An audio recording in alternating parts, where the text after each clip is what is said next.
Assalamualaikum warahmatullahi wabarakatuh.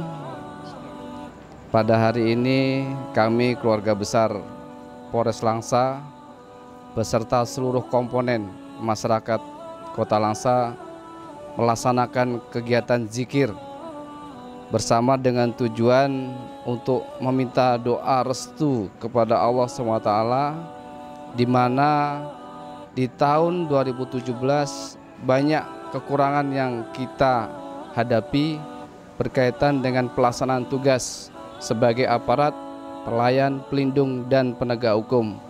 Oleh sebab itu, dengan acara ini insya Allah kita ke depan tahun 2018 dilapangkan semua tugas kami sebagai pelayan, pelindung, dan penegak hukum agar Polres Langsa semakin dicintai oleh masyarakat Kota Langsa.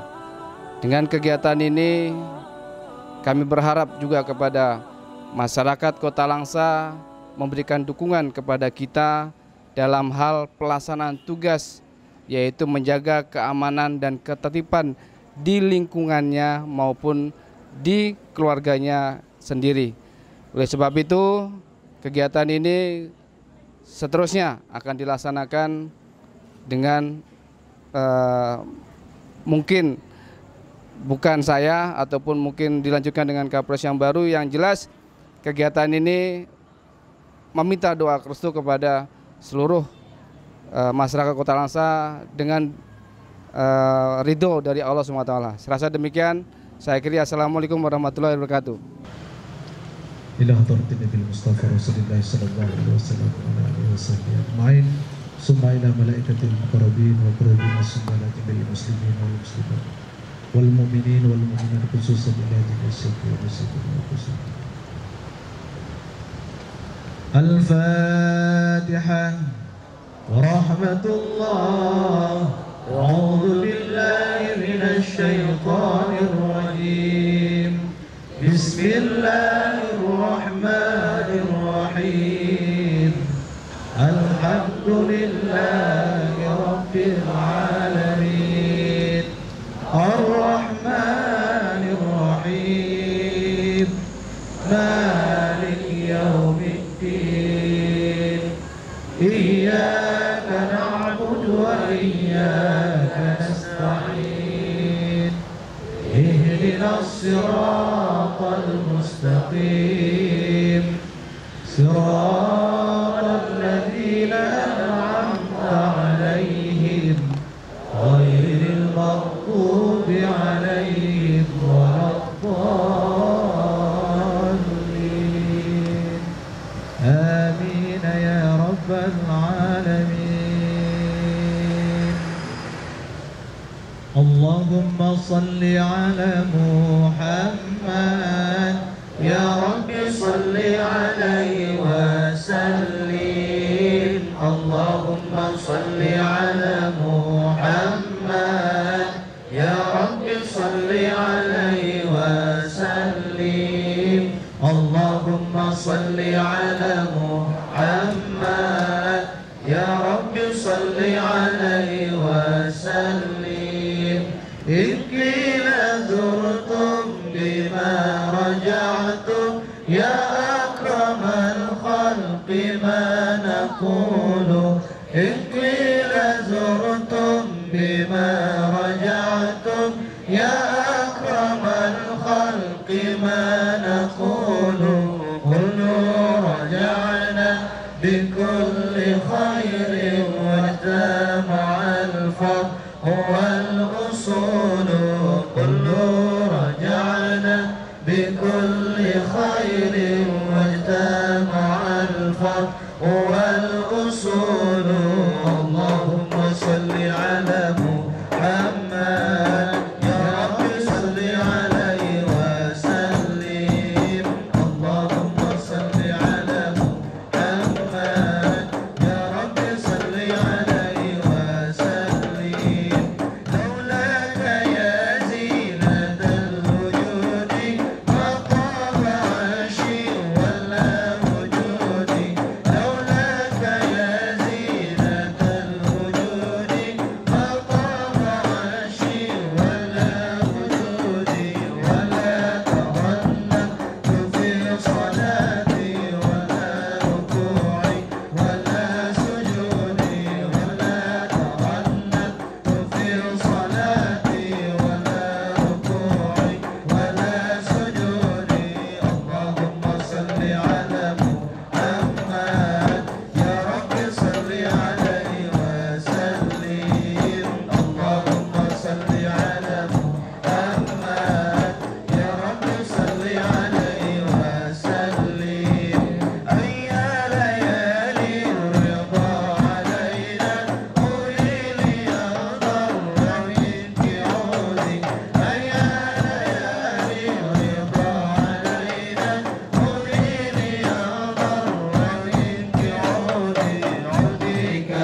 tanpa terasa kita sudah berada di penghujung tahun 2017.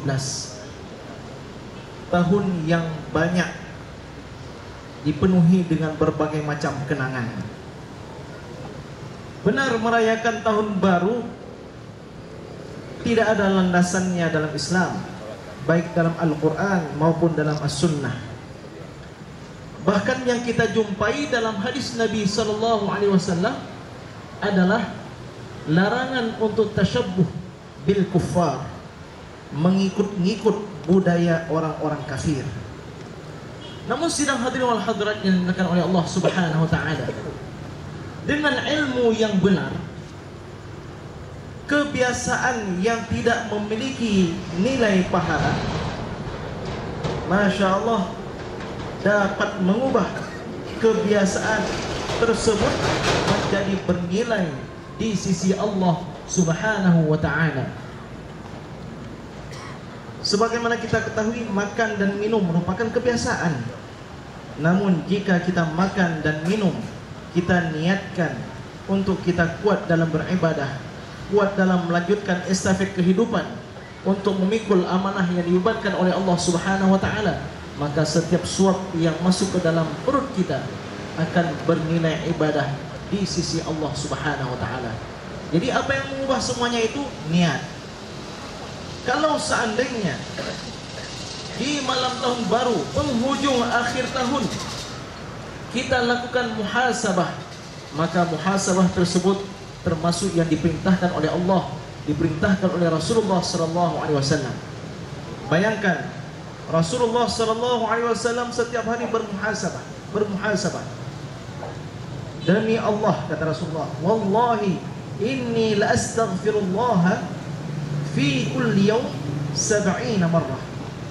Aku beristighfar, bermuhasabah kepada Allah Subhanahu wa taala dalam satu hari minimal 70 kali. Dalam riwayat yang lain sebanyak 100 kali. Kalaulah demikian kepribadian seorang yang maksum, yang diampuni dosanya, ma taqaddamat wa ma ta'akhkharat min dzunubihi, apa yang terdahulu dan apa yang akan datang dari dosa-dosanya, apalagi kita manusia yang tidak ada kemaksuman sama sekali. Sidang hadirin wal hadirat yang dimuliakan oleh Allah Subhanahu wa taala, muhasabah inilah yang kita diperintahkan. Umar ibn Khattab mengatakan, hasibu anfusakum qabla an tuhasabu. Berevaluasilah terhadap diri kalian, hisablah diri kalian sebelum kalian pada hari akhirat kelak akan dihisab oleh Allah Subhanahu wa taala. Mengapa kita muhasabah? Mengapa kita melakukan evaluasi? Kita melihat, sidang hadirin wal hadirat, buku yang paling penting itu halaman pertama dan halaman depan. Bagaimana memulai tahun dengan baik, mengakhirinya dengan baik, itu penting sekali. Seorang yang pedagang melakukan sebuah wira swasta, dia akan melihat bagaimana saya memulai bisnis saya, memulai usaha saya. Setelah 1 tahun atau setelah 3 bulan sekali, dia akan mengecek sudah sejauh mana usaha saya, sudah sejauh mana keberhasilan usaha yang saya lakukan. Ini adalah namanya evaluasi, muhasabah. Mengapa perlu ada muhasabah? Muhasabah akan meningkatkan khauf kita kepada Allah Subhanahu wa taala, rasa takut kita kepada Allah Subhanahu wa taala. Terus terang, sidang hadirin wal hadirat yang miskin yang kita rasakan di tengah masyarakat kita, sehingga terjadi kebobrokan moral, terjadi banyak kejahatan karena tidak ada khauf, tidak ada rasa takut kepada Allah Subhanahu wa taala. Sekiranya orang tua mendidik anak-anaknya untuk memiliki rasa takut kepada Allah Subhanahu wa taala, sekiranya guru-guru mengajarkan murid mereka rasa takut kepada Allah Subhanahu wa taala, niscaya di pesantren tidak perlu ada pamong. Niscaya kita tidak perlu kepada aktivitas polisi yang luar biasa mengintai dan menangkap para penjahat. Mengapa? Karena semua takut kepada Allah Subhanahu wa taala. Khauf ini Allah Subhanahu wa taala berfirman dalam hadis qudsi yang diriwayatkan oleh Ibnul Mubarak dari Al-Hasan, inni la ajma'u li'abdi baina khawfaini wa amnaini. Aku tidak akan menghimpunkan bagi hambaku dua rasa takut dan dua rasa aman. In khafani fid dunya amintuhu yaumal qiyamah. Kalau seandainya dia takut kepadaku di dunia, dia akan tidak rasa takut, tidak akan merasa takut, justru dia akan merasakan kenyamanan di akhirat kelak. Wa in aminani fid dunya, namun kalau seandainya dia merasa nyaman di dunia ini, khafani fil akhirah, maka dia akan takut kepadaku di hari akhirat. Sidang hadirin wal hadirat yang dimuliakan oleh Allah Subhanahu wa taala, ada sebuah hadis yang patut untuk kita renungi dalam rangka memuhasabah diri kita. Hadis yang diriwayatkan oleh Imam At-Tirmidzi ketika Rasulullah sallallahu alaihi wasallam bersabda, la tazulu qadama 'abdin, tidak akan bergeming dua kaki anak Adam, tidak akan bergeser, tidak akan berpindah dua kaki anak Adam, setiap manusia ketika di hadapan Tuhannya, hatta yus'ala an arba', sehingga ditanyakan 4 perkara. Semua kita Bapak Ibu sekalian akan dihadapkan di hadapan Allah Subhanahu wa taala tanpa terkecuali. Yataqaddam awal dzikr, hendaknya awal zikri maju menghadap Allah Subhanahu wa taala untuk dihisab. Semua kita akan mendapatkan seruan demikian. Maju kita. Ada 4 yang akan ditanyakan oleh Allah Subhanahu wa taala. Apa saja? Yang pertama sekali, an umrihi fima afna, terhadap umurnya, apa yang sudah dia gunakan. Bapak dan Ibu sekalian yang dimuliakan oleh Allah Subhanahu wa taala, ada di antara kita yang sudah berusia 30 tahun, 40 tahun, 50 tahun, mungkin ada yang sudah 60 tahun atau lebih. Namun sejauh mana yang sudah kita gunakan umur tersebut untuk ketaatan kepada Allah Subhanahu wa taala? Ada orang-orang sudah berusia 40 tahun, bacaan Al-Quran belum pas nih. Baca Al-Quran masih tersangkut-sangkut, tersendat-sendat. Tapi kalau baca WhatsApp lancar, baca Facebook lancar, baca Quran tersangkut-sangkut. Orang-orang yang belum bisa baca Al-Quran di dunia ini, meninggal dunia, bagaimana kira-kira Bapak Ibu sekalian? Pasti dia akan berada di neraka. Kenapa demikian? Di antara ibadah yang setiap hari kita lakukan adalah salat 5 waktu. Di antara rukunnya yang tidak boleh tidak membaca Al-Fatihah. Apa itu Al-Fatihah? Bagaimana cara bacanya? Al-Fatihah itu termasuk rukun mana? Di dalam salat, Al-Fatihah itu termasuk 1 dari 5 rukun qauli. Apa maksud rukun qauli? Harus diucapkan dengan lisan, harus dia keluarkan makhraj hurufnya dengan tepat Bapak Ibu sekalian. Terkadang kita melihat seseorang salat Allahu Akbar, kemudian tidak lama setelah itu Allahu Akbar, dia rukuk. Selesai salat kita tanyakan, Bapak sudah salat? Ya, alhamdulillah saya sudah salat. Bapak ada baca Al-Fatihah? Kami tidak melihat Bapak membaca Al-Fatihah. Oh ada tadi saya baca Al-Fatihah. Kok kami tidak melihat mulutnya bergerak? Saya baca Al-Fatihah di dalam hati. Bapak dan Ibu sekalian, Al-Fatihah kalau dibaca di dalam hati itu belum tepat, belum benar. Karena Al-Fatihah bukan rukun qalbi, tapi rukun qauli. Rukun qalbi dalam salat ada 13 rukun. Rukun qalbi hanya 1. Apa itu? Niat. Niat itu yang dalam hati. Selain niat, rukun qauli yang 5 dimulai dengan takbiratul ihram, Al-Fatihah, kemudian membaca bacaan tahiyat akhir, kemudian berselawat kepada Rasulullah SAW di tahiyat akhir, kemudian mengucapkan salam yang pertama.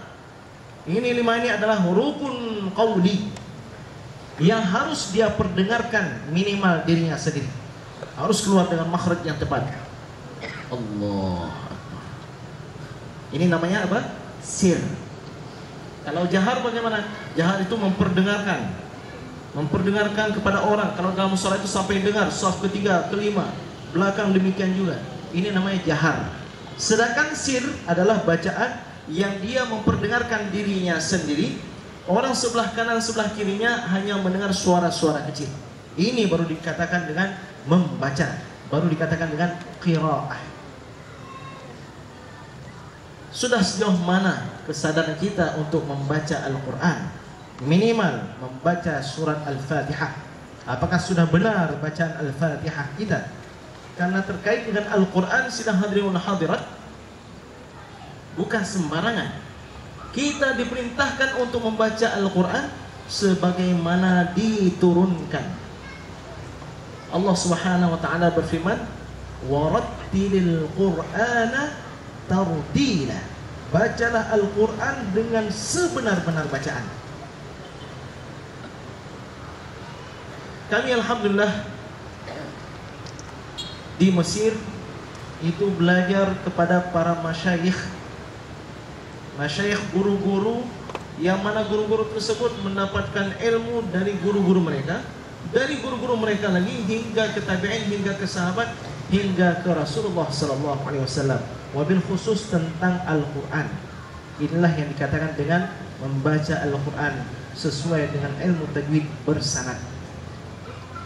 Orang yang belajar Al-Quran, belajar tahsin Al-Quran dengan tepat, tahu kualitas imam dari takbiratul ihram pertamanya, Bapak Ibu sekalian.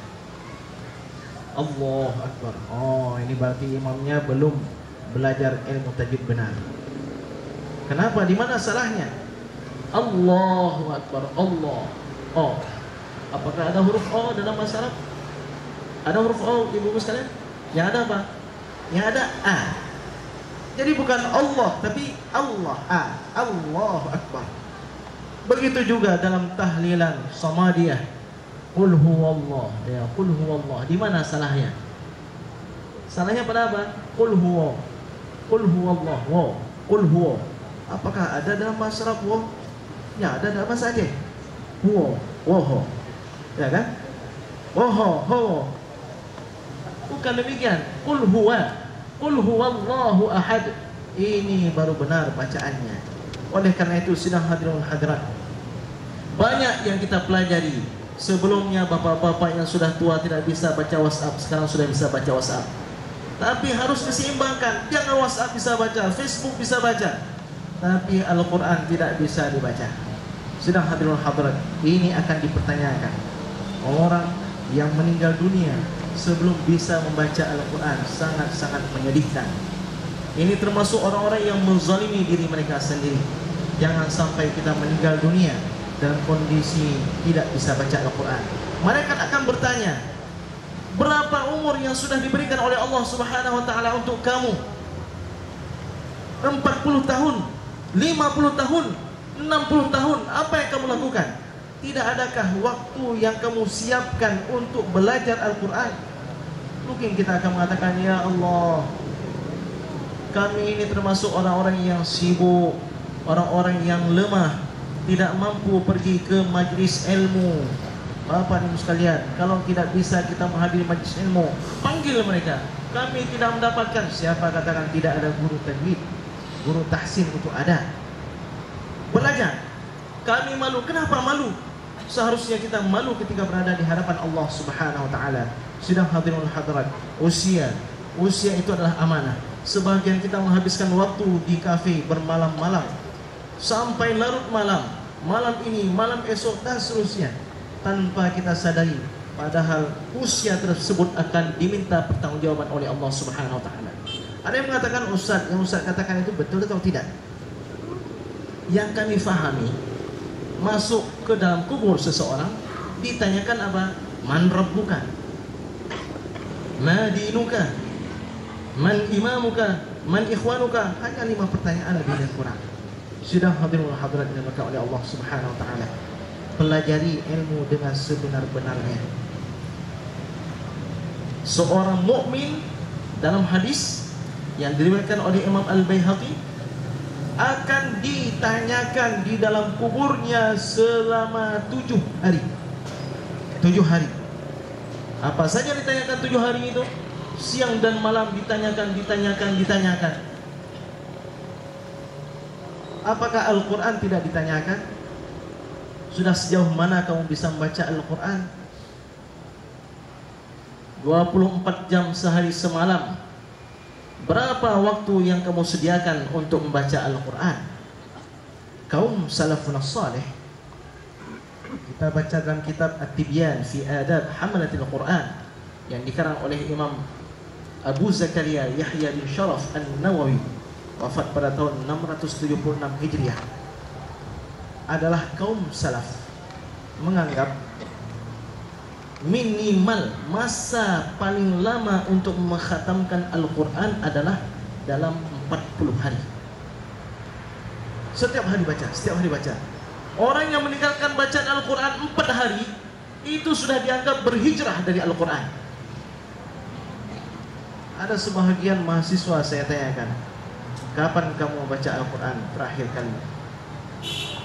Dia akan mengatakan, ada malam Jumat Ustaz. Ya. Apa yang dibaca? Surat Yasin? Iya Ustaz, Alhamdulillah. Betul, ada ikut wirid Yasin? Ada. Tanya ke yang lain, terakhir saya baca Al-Quran Ustaz bulan Ramadan yang lalu ketika tadarus. Inna lillahi wa inna ilaihi raji'un. Minimal 4 hari Bapak Ibu sekalian. 4 hari kita meninggalkan Al-Quran, meninggalkan bacaan Al-Quran, itu sudah dikatakan muhajir del Quran. Kaum salafun salih mereka bukan demikian saja, mengkhatamkan Al-Quran minimal dalam 40 hari 1 kali khatam. Imam An-Nawawi melanjutkan kebanyakan para sahabat itu mengkhatamkan dalam 7 hari sekali, dan banyak di antara mereka dalam 3 hari sekali. Sahabat-sahabat terbaik dalam 3 hari sekali khatam. Para khulafaur rasyidin setiap 1 hari sekali khatam. Imam Asy-Syafi'i, Utsman bin Affan radhiyallahu anhu setiap hari mengkhatamkan 1 kali khataman. Wabil khusus di bulan Ramadan, Imam Asy-Syafi'i, imam mazhab kita, mengkhatamkan Al-Quran setiap hari 2 kali khataman. 1 kali di waktu pagi dan 1 kali di waktu malam. Subhanallah. Mungkin kita akan mengatakan, Ustadz ini berdongeng kayaknya. Ustadz ini mengada-ngada. Mana ada orang bisa mengkhatamkan Al-Quran sehari semalam sekali khatam? Kami saja baca 1 halaman 1 jam, 2 jam itu terus di garis-garis dengan penggaris dengan alat membaca itu sampai bolong itu.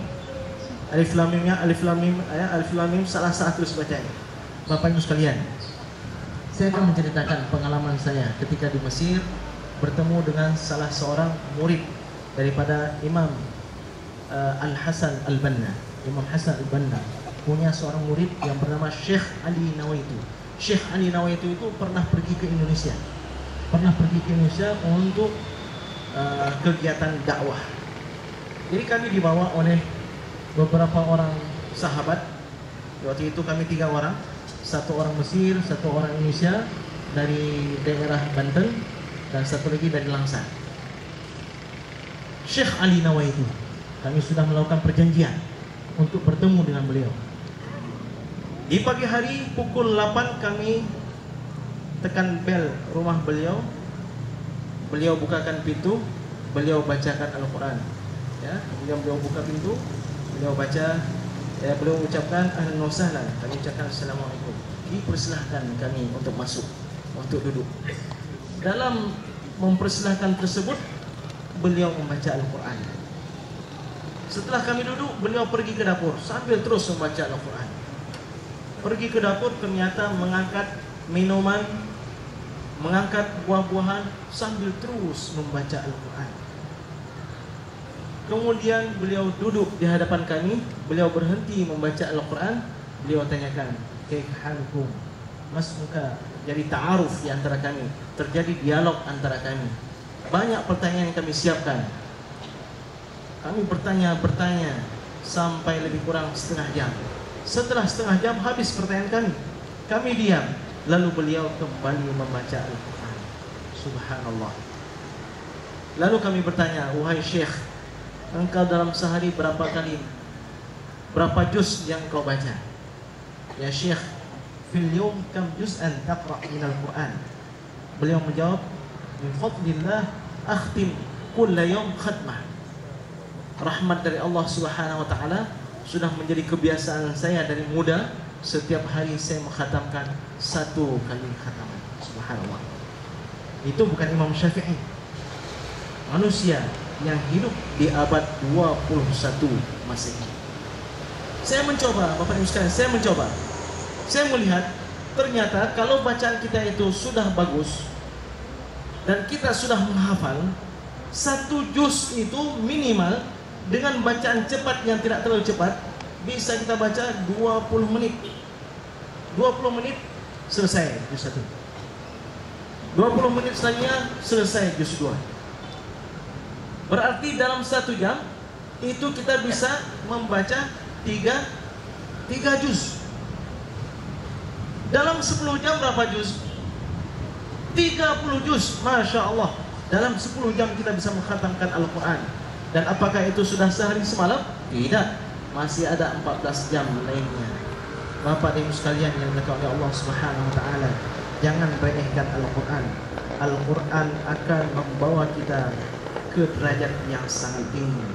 Bapak dan Ibu ingin mulia, ingin bahagia, ingin rumah tangga yang bahagia, hidupnya penuh dengan kesuksesan, dekatlah dengan Al-Quran. Pada hari kiamat, manusia semua mengatakan nafsi, nafsi. Semua mengatakan nafsi, nafsi. Yauma yafirrul mar'u min akhihi, yauma yafirrul mar'u. Hari ketika seseorang lari meninggalkan saudaranya. Wa ummihi wa abih. Hari ketika seseorang melarikan diri, menyelamatkan dirinya walaupun harus meninggalkan ayah dan ibunya. Wa sahibatihi wa banih. Istri dan anak-anaknya dia tinggalkan. Begitu hebatnya, begitu dahsyatnya, begitu mengerikannya suasana dan fenomena hari akhirat kelak. Namun Masya Allah, ada manusia-manusia yang dipilih oleh Allah Subhanahu wa taala. Ketika orang-orang mengatakan nafsi, nafsi, dia mengatakan abadi, ummi, mana ayah, mana ibuku. Mereka adalah para penghafal Al-Quran. Allah Subhanahu wa taala memberikan mereka mahkota. Wahai para penghafal Al-Quran, ini mahkota, kenakan mahkota ini kepada kedua orang tua kalian. Masya Allah. Ternyata tidak semuanya nafsi-nafsi. Di antara mereka adalah orang-orang yang dekat dengan Al-Quran.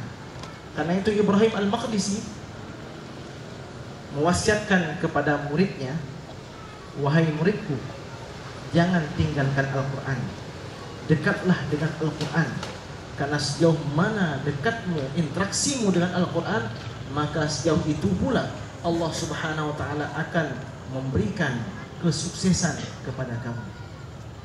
Abu Hurairah radhiyallahu anhu juga mengatakan, rumah yang dibacakan Al-Quran ada empat keutamaan yang akan mereka dapatkan. Apa itu?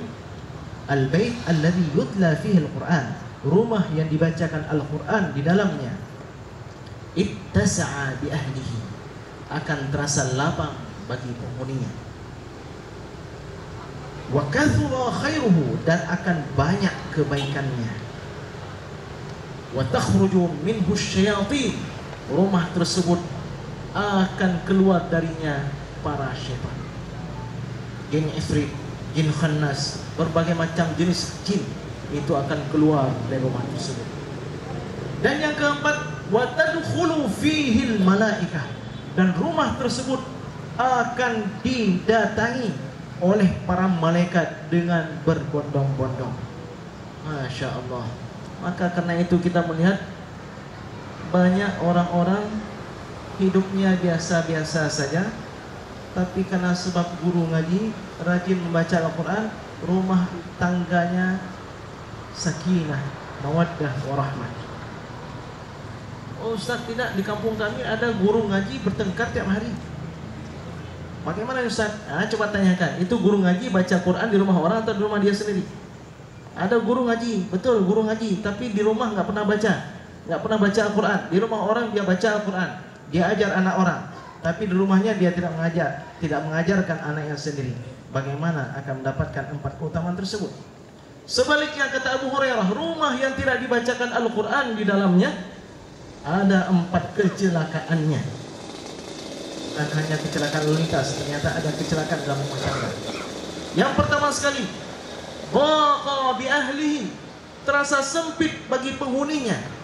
Rumah boleh jadi seluas lapangan bola, tapi tidak dibacakan Al-Quran, terasa sempit. Sidang hadirin hadirat, beli perabot, beli kursi, beli meja, sudah dibeli terasa sempit. Ini untuk apa beli kursi banyak sekali? Untuk apa beli meja banyak sekali? Anak kita cuma 2 orang. Terasa penyesalan, sehingga dhaqa bi ahli, terasa sempit bagi penghuninya. Wa qalla khairuhu, kecelakaan yang kedua, rumah yang tidak dibacakan Al-Quran, sedikit sekali kebaikannya, sehingga para malaikat akan keluar dan syaitan berbondong-bondong masuk ke dalam rumah tersebut. Sedang hadirin hadirat, usia kita, ingat Bapak Ibu sekalian, usia kita sudah berapa? 30, 40, 50, Al-Quran sudah lancar kita baca? Itu dia patokannya, bukan usianya, tapi sejauh mana kita baca Al-Quran. Ada anak-anak masih belasan tahun, mungkin belum sampai usia 10 tahun, tapi sudah bisa membaca Al-Quran. Kalau meninggal dunia, mana lebih baik? Ada orang mengatakan, alhamdulillah Ustaz, kami rajin bersedekah. Sedekah bapak, sedekah ibu seberapa banyak? Bandingkan dengan orang yang baca Al-Quran, 1 huruf 10 kebaikan padanya. Rasulullah SAW sabda, la aqulu alif lam mim harf. Aku tidak mengatakan alif lam mim itu 1 huruf, tapi alif 1 huruf, lam 1 huruf, mim 1 huruf. Bismillahirrahmanirrahim. Berapa huruf Bapak Ibu sekalian? Bismillahirrahmanirrahim. Nah, ini kita kadang-kadang sering kita baca, tapi lewat saja, berapa banyak hurufnya. Basmalah, Bismillahirrahmanirrahim, terdiri dari 19 huruf. Sekedar membaca Bismillahirrahmanirrahim, kita mendapatkan 190 pahala. Luar biasa. Imam Ahmad bin Hanbal radhiyallahu anhu, ini disebutkan oleh Imam Al-Bajuri dalam hasyiahnya terhadap Jauharah At-Tauhid, bahwasanya Imam Ahmad bermimpi bertemu dengan Allah sebanyak 99 kali. Jangan tanyakan bagaimana, karena Allah Subhanahu wa taala berbeda dengan makhluk. Lalu Imam Ahmad mengatakan, la in ruziqtu, sekiranya Allah Subhanahu wa taala memberikan rezeki kepadaku untuk melihatnya kali ke mi'ah, kali ke 100, la as'alannahu, aku akan bertanya kepada Tuhanku, ma ahabbul a'mal ilaika ya Rabbi, apa amalan yang paling kau cintai wahai Tuhan? Karena niat yang benar, ya, kejujuran dalam hati beliau itu benar-benar kuat, maka Allah Subhanahu wa taala menganugerahkan kepada Imam Ahmad bermimpi bertemu kali ke 100 dengan zat Allah Subhanahu wa taala.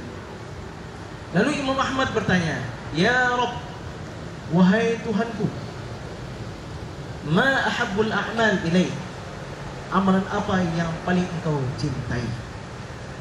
Allah Subhanahu wa taala menjawab, tilawatul Quran, membaca Al-Quran. Bitama'un am bighairi tama'un ya Rabb, apakah harus faham makna atau walaupun tanpa faham makna ya Rabb, wahai Tuhanku? Allah Subhanahu wa taala menjawab, bitama'un am bighairi tama'un, baik faham makna ataupun tidak faham makna, selama dia membaca Al-Quran, maka aku mencintainya dan dia telah melakukan amalan yang paling aku cintai. Sidang hadirin hadirat yang dimuliakan oleh Allah Subhanahu wa taala, berbicara tentang Al-Quran adalah berbicara sesuatu yang sangat istimewa, sesuatu yang sangat mulia. Karena kita melihat segala sesuatu yang terkait dengan Al-Quran semuanya mulia. Dari malaikat yang menurunkannya. Siapa yang menurunkan malaikat? Siapa yang menurunkan Al-Quran? Malaikat Jibril. Sehingga digelar dengan Ar-Ruh Al-Amin. Yaitu seorang pimpinan dari para malaikat. Ya, Al-Quran mulia. Segala terkait dengan Al-Quran mulia. Dari malaikat yang menurunkannya, Nabi yang menerimanya, umat yang membacanya, orang yang mengajarkannya, orang yang mempelajarinya. Bulan diturunkannya menjadi bulan yang mulia. Malam diturunkannya menjadi malam Lailatul Qadar. Segala sesuatu terkait dengan Al-Quran sungguh sangat istimewa. Oleh karena itu Bapak Ibu sekalian, bertanyalah, muhasabahlah kita terhadap diri kita sendiri. Sejauh mana sudah kecintaan kita terhadap Al-Quran? Sejauh mana kita sudah memotivasi anak kita untuk dekat dengan Al-Quran? Ada di sekolah kan anaknya, Masya Allah, sekolah-sekolah yang mewah, sekolah yang hebat, tapi tidak ada Al-Qurannya. Berarti itu adalah sekolah dunia, murni dunia. Kita tidak ingin demikian. Kita ingin anak-anak kita itu kuat dengan Al-Quran. Karena Al-Quran adalah penjamin kita tidak akan sesat di dunia dan di akhirat. Bersamanya juga apa? As-Sunnah dan juga para ulama. Warisan Nabi ada berapa? Warisan Nabi Muhammad SAW ada 3. Ada yang mengatakan warisan Nabi hanya 2. Tidak, warisan Nabi ada 3. Yang pertama adalah Al-Quran. Yang kedua As-Sunnah. Yang ketiga para ulama. Al-ulama warathatul anbiya. Ini ada orang yang ingin hanya 2 saja. Mereka tidak perlu ulama agar mereka bisa menyebutkan pemahaman mereka terhadap Al-Quran dan hadis sesuai dengan selera hawa nafsu mereka. Tidak. 3. Al-Quran, Al-Hadis, dan juga para ulama. Para ulama yang atqiya, para ulama yang salihin, para ulama yang diakui keilmuan mereka dan kesalehan mereka oleh para kaum muslimin. Ini soal pertama yang akan ditanyakan oleh Allah Subhanahu wa taala. An umrihi fima afnah. Usia, umur sejauh mana sudah dipergunakan. Pertanyaan kedua, wa an syababihi fima ablah. Masa muda, apa yang dipergunakan dengan masa mudanya? Masa muda dikhususkan oleh Rasulullah sallallahu alaihi wasallam dalam hadis yang diriwayatkan oleh Imam At-Tirmidzi ini. Mengapa? Karena masa muda adalah masa yang terlalu istimewa. Orang masih kuat, semangat masih menyala, masih membara. Apa yang dia lakukan bisa dia lakukan dengan 100%. Ibadah yang dia lakukan bisa dilakukan dengan kekuatan 100%. Luar biasa pemuda. Rasulullah SAW sangat perhatian dengan para pemuda. Kita melihat dalam sejarah Islam, pertama sekali Rasulullah SAW menyampaikan Islam, itu yang ada di sekitar Rasulullah adalah para pemuda. Dimulai dengan Ali bin Abi Thalib radhiyallahu anhu, berusia 8 tahun. Begitu pula Az-Zubair bin Al-Awwam dalam usia 8 tahun. Ja'far bin Abi Thalib di usia 18 tahun. Umar juga masih usia 20-an tahun. Utsman juga demikian. Hanya beberapa orang sahabat yang tua sedikit. Di antaranya adalah Abu Bakar. Abu Bakar As-Siddiq 2 tahun lebih muda daripada Rasulullah SAW. Masa muda, masa yang sangat perlu diperhatikan. Bapak-bapak, ibu-ibu yang sudah tua, walaupun bapak dan ibu sudah tua, jangan dibiarkan anak muda tanpa bimbingan dan tanpa pengarahan dari bapak dan ibu sekalian. Ketika kita perhatian dengan para pemuda, berarti kita perhatian dengan masa depan bangsa kita. Kami alhamdulillah ada membentuk KGR, Komunitas Generasi Rabbani Kota Langsa. Tujuannya adalah menarik anak-anak muda agar bersama dalam komunitas cinta dengan Al-Quran. Karena terus terang, komunitas banyak sekarang ini. Anak-anak muda, ada komunitas game online, ada komunitas apa lagi? Komunitas judi game. Kemudian komunitas hisab lem. Komunitas apa lagi? Ada komunitas naik sepeda balap dan seterusnya. Kenapa komunitas Al-Quran tidak ada? Inilah dia, Bapak Ibu sekalian, komunitas Al-Quran. Setiap minggu kita tahsin Al-Quran, 2 minggu sekali kita safari Quran, kemudian setiap 1 bulan sekali kita tadabbur alam, 3 bulan sekali kita akan melaksanakan qiyam, bermuhasabah, motivasi dan seterusnya. Kita ingin seperti pemuda-pemuda pada masa Rasulullah SAW. Ambil contoh, ya, kita melihat bagaimana motivasi dan semangat pemuda di masa dahulu. Dalam kitab Ulul Himmah yang dikarang oleh Syekh Ismail Al-Muqaddam, itu disebutkan pada suatu hari pernah duduk 4 orang sahabat karib, 4 orang anak muda yang mereka itu akrab, sahabat karib, di depan Ka'bah. 4 orang tersebut yang bernama Mus'ab bin Zubair, kemudian kedua Urwah bin Zubair, kemudian yang ketiga Abdul Malik bin Marwan, dan yang keempat adalah Abdullah bin Umar radhiyallahu anhu. Sedang dalam kondisi duduk-duduk mereka berbicara ke sana kemari, tiba-tiba salah seorang di antara mereka, yaitu Mus'ab bin Zubair, mengatakan, "Tamannau, mari kita pasang obsesi, mari sama-sama kita pasang cita-cita." Atau dalam bahasa lain, cita-cita kalian itu apa? Ibu-ibu dan bapak-bapak pernah bertanya atau tidak dengan anak muda di masa sekarang? Ya, anak muda, kamu nanti besar mau jadi apa? Dulu ketika saya masih kecil, pertanyaan seperti itu banyak, Bapak sekalian. Sekarang orang tua, guru-guru, orang-orang, ya, bapak-bapak dan ibu-ibu, kalau bertemu dengan anak muda pernah bertanya, "Nak, nanti kamu kalau besar mau jadi apa?" Ini contoh 4 orang sahabat. Mereka mengatakan, "Tamannau, mari kita pasang obsesi, kita pasang cita-cita." Lalu mereka mengatakan, "Ibda anta, wahai Mus'ab, mulailah kamu dahulu." Mus'ab mengatakan, "Atamanna, aku bercita-cita wilayat al-Iraq, untuk menjadi gubernur di Irak dan menikahi 2 orang gadis terbaik di masa itu." Mohon maaf ibu-ibu, ini kita sebutkan ceritanya apa adanya. Ini Ustaz udah cerita 2 orang istri, bukan. Ini ceritanya Mus'ab ini mengatakan, "Aku bercita-cita menguasai Irak, yaitu menjadi gubernur dan Irak, dan menikahi 2 gadis terbaik di masa itu, yaitu Sukainah bintul Husain, cicitnya Nabi dari Husain yang bernama Sukainah. Dan ada seorang lagi, yaitu Aisyah binti Talha. 2 wanita terbaik di masa itu. Subhanallah, selang beberapa tahun, beberapa waktu, Mus'ab mendapatkan yang dia cita-citakan. Dia menjadi seorang gubernur di Irak dan dia menikahi 2 wanita terbaik di masa itu. Lalu bagaimana dengan cita-cita Urwah?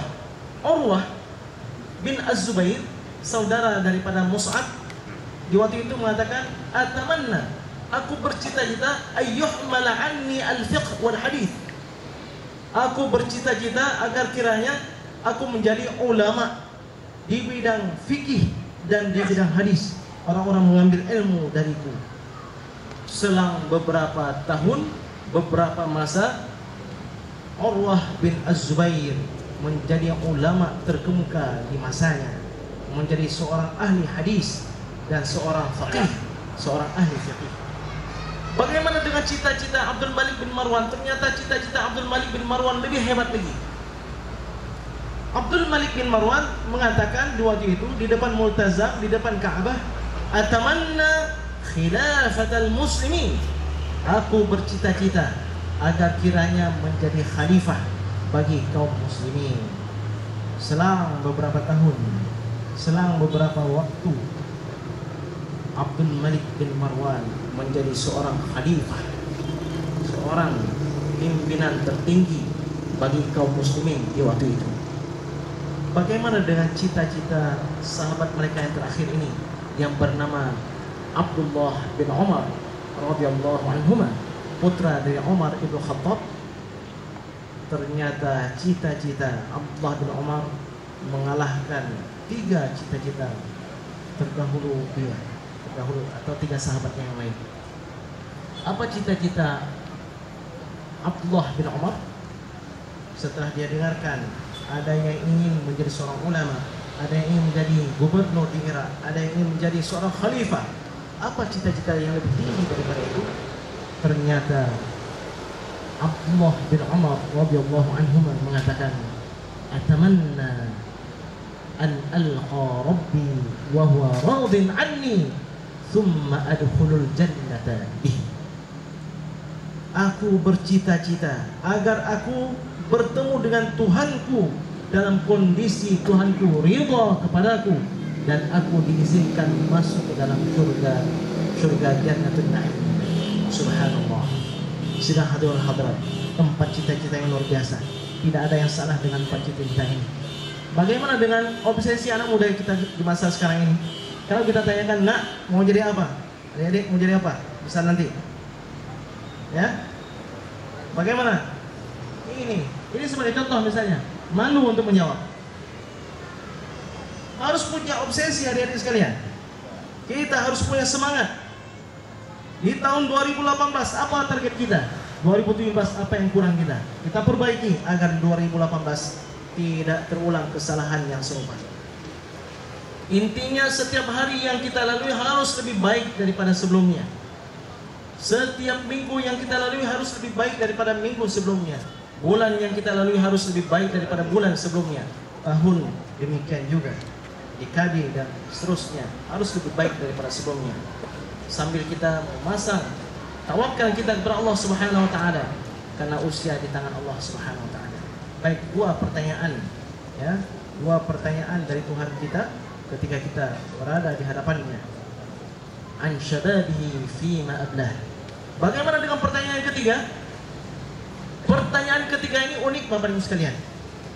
Wa an malihi, terhadap hartanya. Kenapa unik? Semua perkara ditanya 1 soalan, tapi terhadap harta 2 soalnya, 2 pertanyaannya. Terhadap harta, min aina iktasabah, dari mana dia dapatkan harta tersebut? Apakah dari jalan yang halal atau dari jalan yang syubhat, terlebih lagi dari jalan yang haram? Ada orang-orang yang mengatakan, "Ustaz, di masa kita sekarang ini yang haram aja susah, Ustaz, apalagi yang halal." Bapak Ibu sekalian, kalau ada yang mengatakan demikian, ini bermasalah dengan akidahnya, keimanannya. Rezeki itu di tangan Allah Subhanahu wa taala.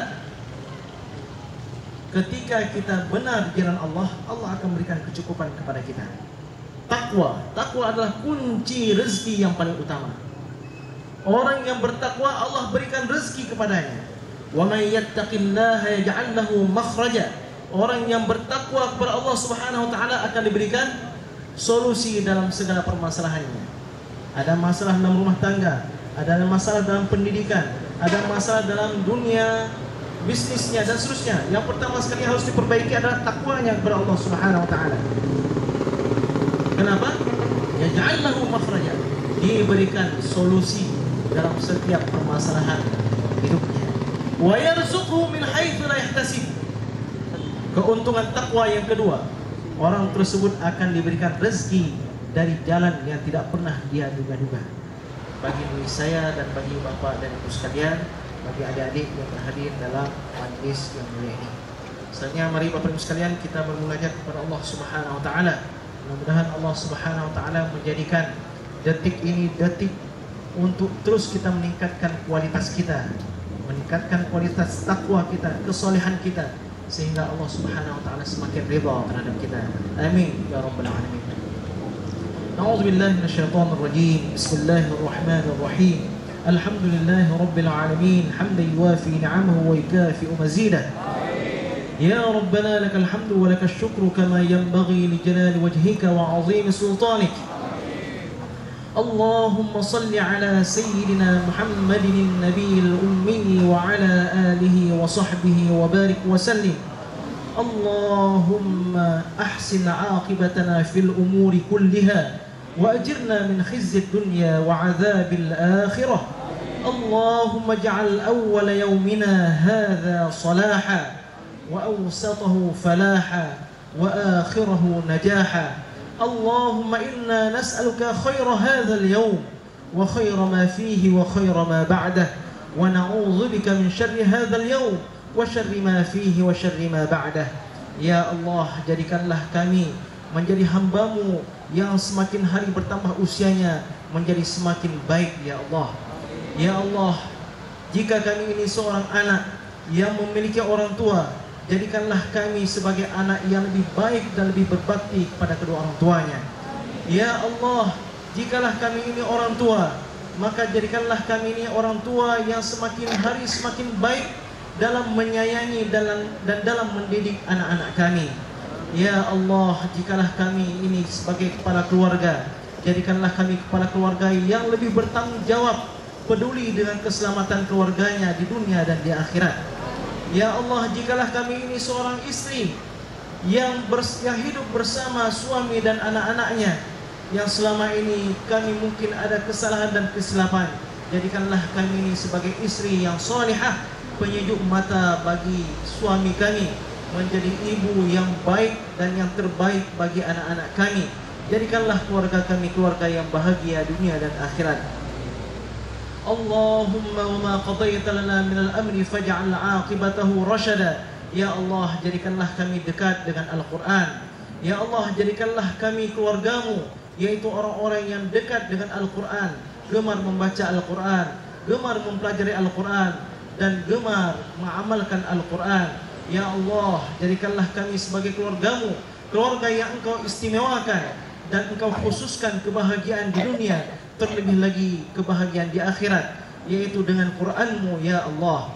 Ya Allah, jadikanlah kami orang-orang yang taat, orang-orang yang semakin hari semakin membanggakan Rasulnya, semakin membanggakan Nabi-Nya. Ya Allah, jadikanlah kami sebagai umat Nabi Muhammad SAW. Izinkanlah kepada kami untuk terus mencintai Rasul-Mu. Izinkanlah kami untuk melihatnya dalam mimpi-mimpi kami, dan izinkanlah kami untuk bersamanya di syurga Jannatul Na'im. Amin.